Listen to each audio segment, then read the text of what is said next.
নমস্কার বন্ধুরা, পৃথাকুন্তির পাকশালায় সবাইকে স্বাগত। আশা করি সবাই খুব ভালো আছেন। চলে এলাম আরও একটি নতুন রেসিপি নিয়ে। আজকে আমি করলাম সবজি দিয়ে সুজির বান দোসা। দোসা তো অনেক রকমের খাওয়া হয়, একবার এইভাবে বানিয়ে দেখুন কেমন লাগে।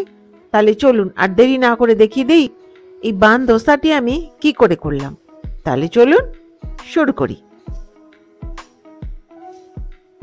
একটা বড় বাটিতে দিয়ে দিলাম 1.5 কাপ সুজি।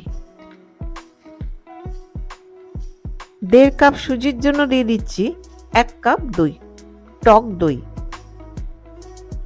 দিয়ে দিলাম স্বাদ অনুযায়ী লবণ, আর ব্যালেন্স করার জন্য দিয়ে দিচ্ছি 1/4 চা চামচ গুঁড়ো চিনি। যারা চিনি পছন্দ করবে না, মিষ্টি পছন্দ করবে না, দেবে না, কিন্তু এটার মধ্যে একটু মিষ্টি দিলে না খেতে বেশ ভালো লাগে, টক ঝাল মিষ্টি। সামান্য পরিমাণে জলও দিলাম, দিয়ে এটা খুব ভালো করে মিশিয়ে নিচ্ছি।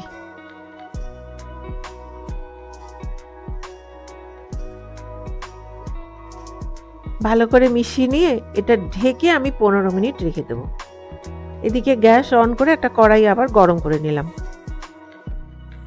কড়াইটা গরম হয়ে গেছে, দিয়ে দিলাম এর মধ্যে 2 টেবিল চামচ সানফ্লাওয়ার অয়েল। তেলটা গরম হয়ে গেছে, দিয়ে দিচ্ছি 1/4 চা চামচ সর্ষে, আর দিয়ে দিলাম 1/4 চা চামচ গোটা জিরে, 1/5 চা চামচ হিং। দিয়ে এটা কয়েক সেকেন্ড নেড়ে নিলাম। এবারে দিয়ে দিলাম 5টা কুচনো কাঁচা লঙ্কা। একটু নেড়ে নিলাম। নেড়ে নিয়ে দিয়ে দিচ্ছি একটা মাঝারি সাইজের রসুনের কোয়া, কুচনো রসুনের কোয়া। হালকা ব্রাউন করে ভেজে নেব।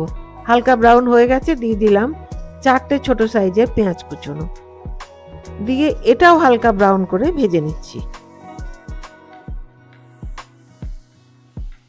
পেঁয়াজটা ভাজা হয়ে গেছে, দিয়ে দিলাম ছোট এক বাটি ফুলকপির টুকরো, খুব ছোট করে কাটা। এখানে আছে 4টে ফুলকপির ফুল। 2 মিনিট নেড়ে নিলাম মিডিয়াম ফ্লেমে। নেড়ে নিয়ে দিয়ে দিচ্ছি একটা মাঝারি সাইজের গাজরের টুকরো, দিয়ে এটাও 2 মিনিট আমি নেড়ে নেব।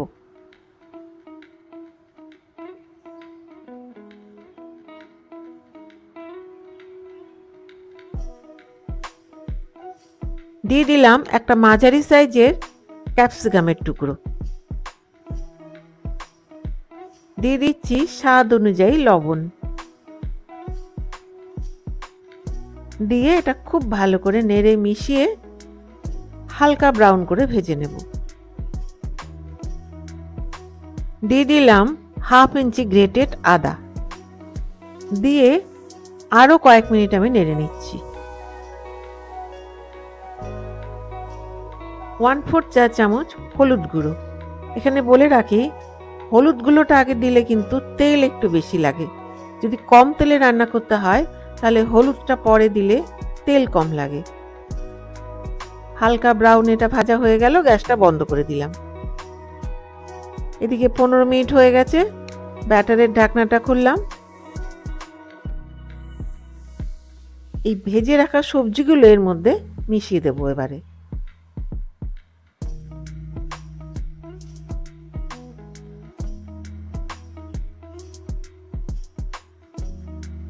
হালকা জল দিলাম, একটু ঘন হয়ে গেছে জন্য হালকা জল দিলাম, দিয়ে এটা খুব ভালো করে মিশিয়ে নিচ্ছি। দিয়ে দিলাম 3/4 চা চামচ বেকিং সোডা। সামান্য জল দিয়ে খুব ভালো করে এটা মিশিয়ে নিচ্ছি। বেকিং সোডা যদি না থাকে তাহলে ইনো দিলেও হবে। ইনো যদি না থাকে তাহলে বেকিং পাউডার দেবে, তবে বেকিং সোডা অথবা ইনো দিয়ে এটা খেতে বেশি ভালো লাগে।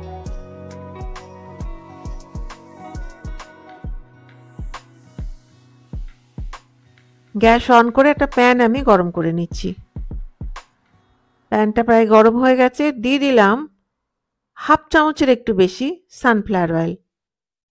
দিয়ে এর মধ্যে প্রয়োজন অনুযায়ী ব্যাটার দিতে হবে। যে যতটা বড় করবে সে ততটা বেশি দেবে ব্যাটার। আমি দিয়ে দিলাম 1 হাতার একটু বেশি ব্যাটার, দিয়ে ঢেকে ফ্লেমটা লো করে দিলাম।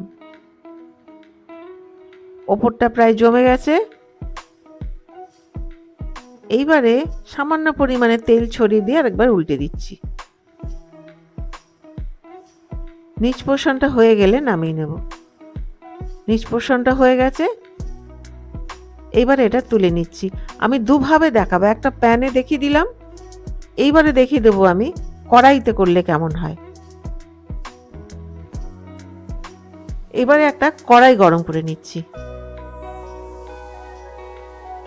কড়াইটা গরম হয়ে গেছে, দিয়ে দিলাম 1 চা চামচ সানফ্লাওয়ার অয়েল। একটু নেড়ে নিয়ে দিয়ে দেবো ব্যাটার।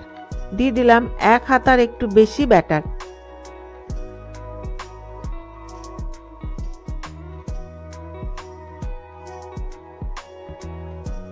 এবার এটা ঢেকে দিচ্ছি, ওপরটা জমে যাওয়া পর্যন্ত রেখে দেবো।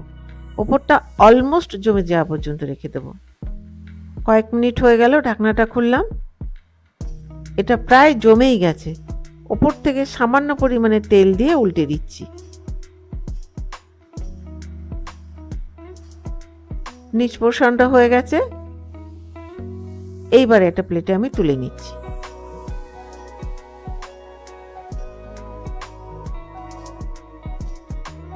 আরও একটা দেখিয়ে দিচ্ছি কিভাবে করলাম। এখানে বলে রাখি, কড়াই অথবা প্যান ছাড়াও এটা যে তড়কা প্যানগুলো হয় না, সেটার মধ্যে করলে একবারে পারফেক্টলি বান রুটির মতোই দেখতে লাগবে, ফোলা ফোলা। কিন্তু যাদের কাছে সেটা নেই, তারা এইভাবে কড়াইতে অথবা প্যানে করলেও স্বাদ আর গন্ধ একই থাকবে।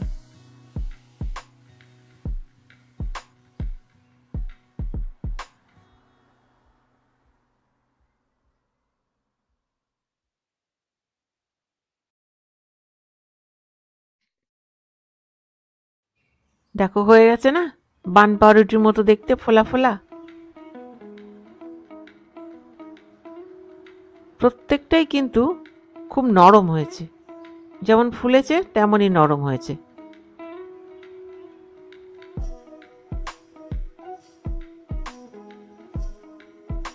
আজকে আমি এটা সার্ভ করলাম টমেটো সস আর ধনেপাতার চাটনি দিয়ে। যে যার পছন্দ মতো চাটনি দিয়ে এটা খাবে। এটা এমনি এমনিও খেতে ভালো লাগে, ভেতরে সবজি আছে। আর রোজ সকালে উঠে মনে হয় না, যাদের বাড়িতে ডায়াবেটিক পার্সন আছেন, কি রান্না করব, কি টিফিন দেব, এটা কিন্তু ডায়াবেটিক পার্সনদের জন্য একদম পারফেক্ট। তাহলে আমার এই ভিডিওটি যদি ভালো লেগে থাকে, তাহলে প্লিজ সাবস্ক্রাইব করবেন, give a thumbs up, share, আর হ্যাঁ, পাশে থাকা বেল আইকনটি প্রেস করতে ভুলবেন না, যাতে আমার ভিডিও নোটিফিকেশনগুলো সবার আগে আপনার কাছে পৌঁছে যায়। আপনারা বাড়িতে করুন, খান, আর আমাকে কমেন্ট করে জানান কেমন লাগলো। তাহলে দেখা হচ্ছে আরেকটি নতুন রেসিপি নিয়ে। আর আমার এই ভিডিওটি শেষ পর্যন্ত দেখবার জন্য ধন্যবাদ। ভালো থাকবেন, সুস্থ থাকবেন।